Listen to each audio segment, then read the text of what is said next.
The system is failing. We're going to have more homelessness, more unemployment, and the government has to print more money.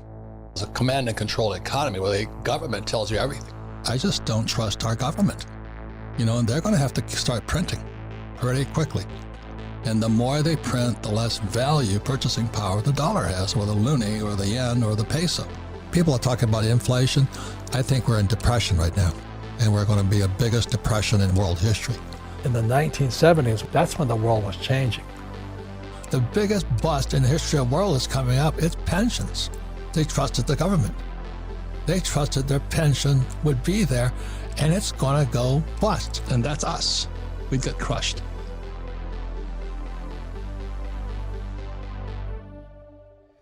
Ladies and gentlemen, there will be no energetic introduction today, as I have to have a very important conversation with all of you. I was wrong about XRP. Truly, XRP is the most dangerous. It is the riskiest digital asset on the planet. Currently, we see it ranked the number 4 crypto on the planet when you exclude Tether and USDC stablecoins.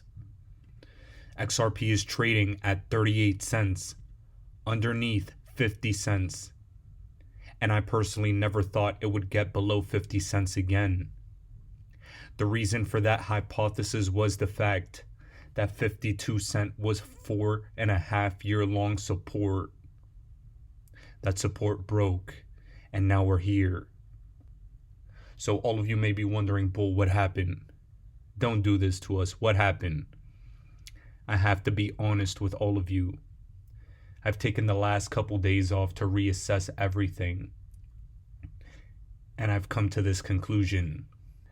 XRP is not what we thought it was. It's actually way more special than we can even imagine. Ladies and gentlemen, I have a question. Why is it that XRP is delisted from every single United States exchange on the planet?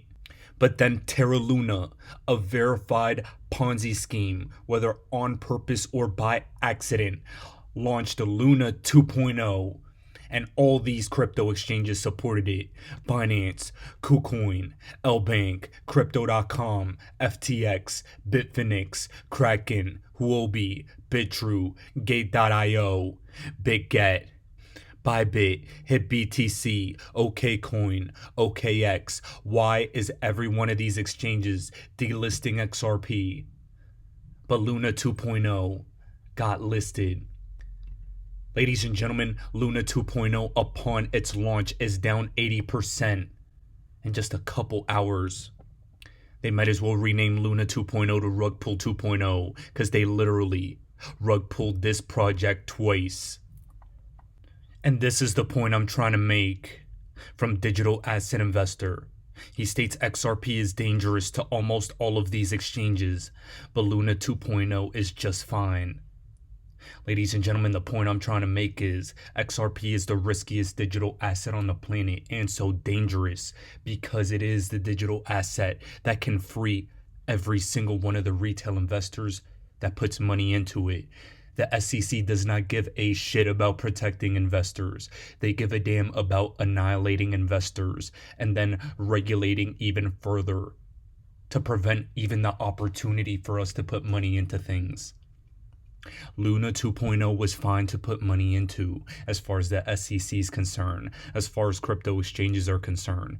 But the number 4 digital asset on the planet that is literally partnered with central banks, global governments, the majority of FIs, financial institutions on the planet, that is too dangerous to invest in the eyes of exchanges. Ladies and gentlemen, maybe it's because XRP is the number 1 coin in the eyes of the Illuminati. And let me make myself clear.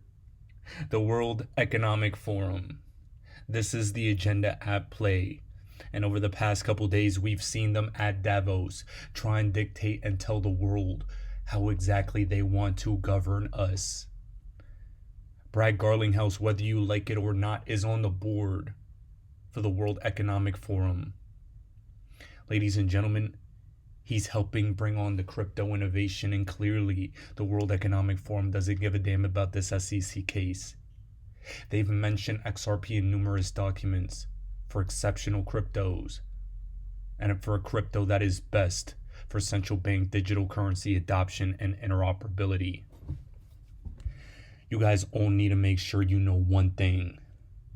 The only reason I'm calling XRP the most dangerous crypto on the planet is because they don't want us to own it. It's blatantly obvious. It's much more important than I even initially expected. Here we have from Blockworks that Russia's Ministry of Finance is discussing using crypto in international settlements. Why is this important? I have shown you a document on this channel highlighting how Ripple and XRP have been trialed by Russia for interoperability. Remember, Russia, China, BRIC nations, CBDC adoption. XRP has ties to all the BRICS countries in this new pivot away from the Western-dominated global currency reserve in the US dollar to a more broad, level playing field currency as the reserve currency. XRP will be the neutral bridge asset.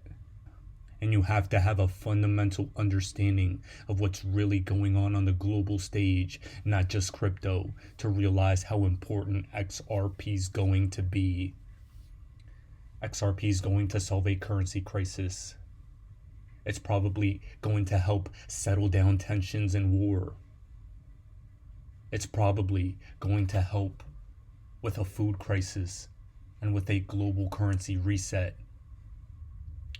Currencies are the main issue on the planet right now. The strength of a nation's currency is reflective of a strength of a nation. The United States has been having the US dollar be obliterated by inflation, and its status as the global reserve is reflective upon the world's strength. Some of our biggest competitors in the world, like China and Russia, are getting stronger against us. And that's a firm warning all of you need to know. What's worse is that the Bitcoin maxis, they are partially responsible for why the United States, Ripple, and XRP has not been able to come to the global stage and help empower America. Charles Hoskinson, CEO of Cardano, was over here on an interview discussing how Bitcoin maxis have been lobbying in Washington against other altcoins. It's pathetic to see. The maximalism really takes away from their self-righteous ideals of being anti-government. Now please listen to Charles talk about how the maxis are 100% hypocrites and how they are in part limiting innovation.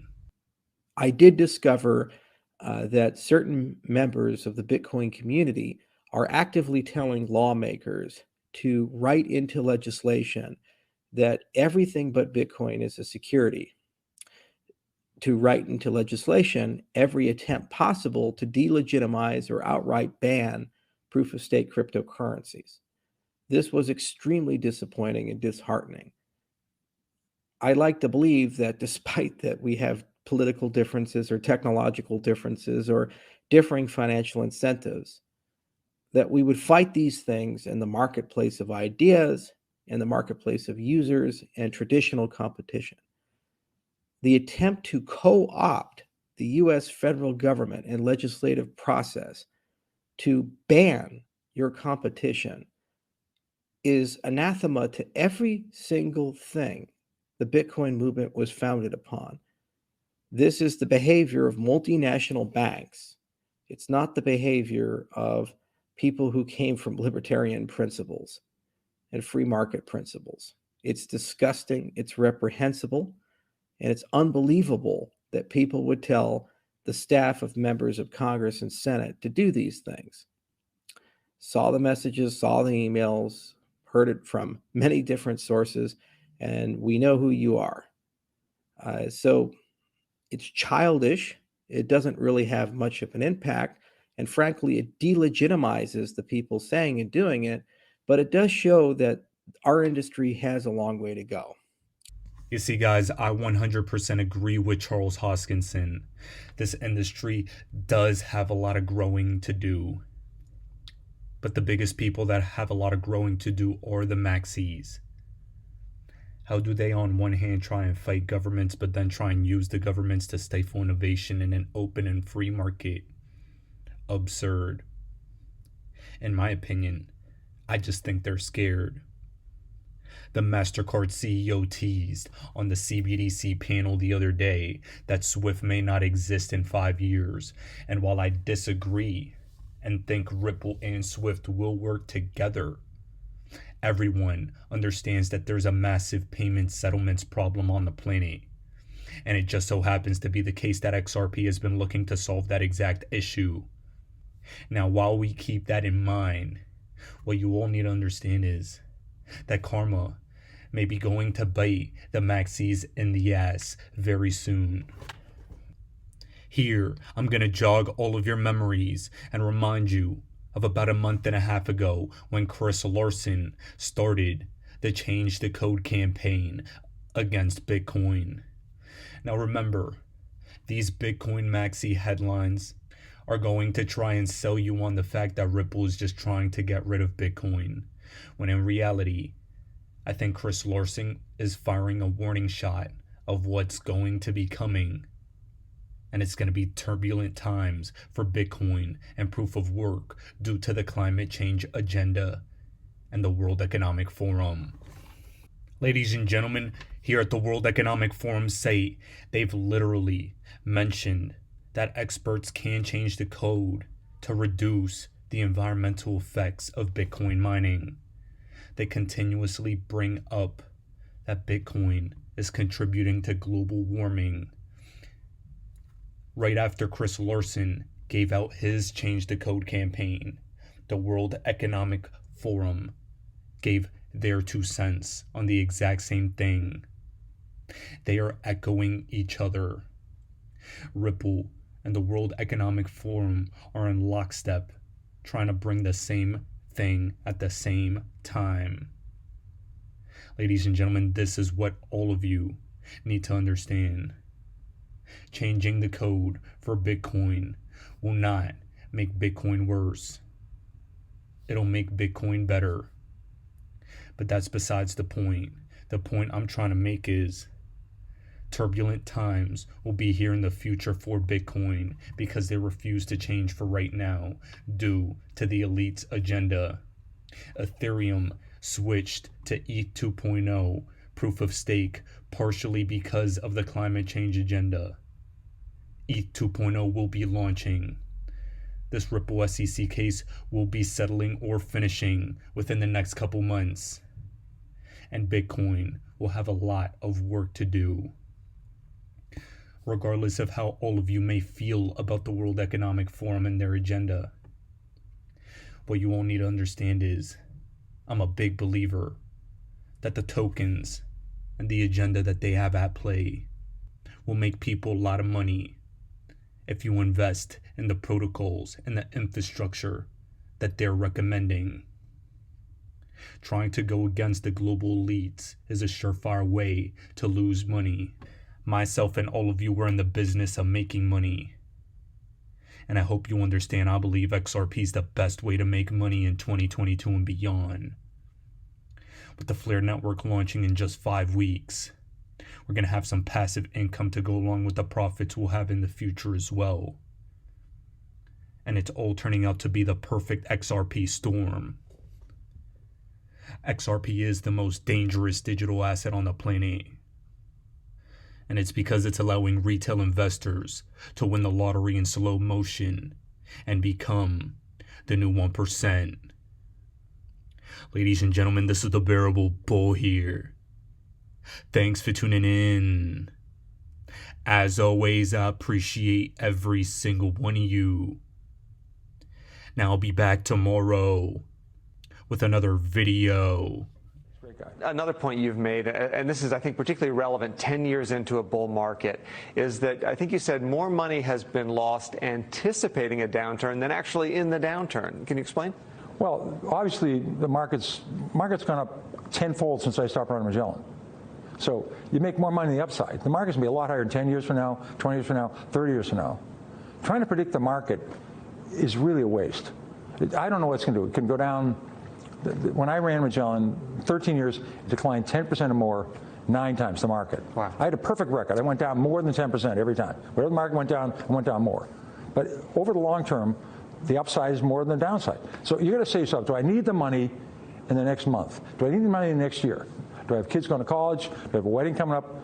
Then you're a bad investor. If you can keep putting money in, you have 5, 10, 15, 20, 25 year, you should do well.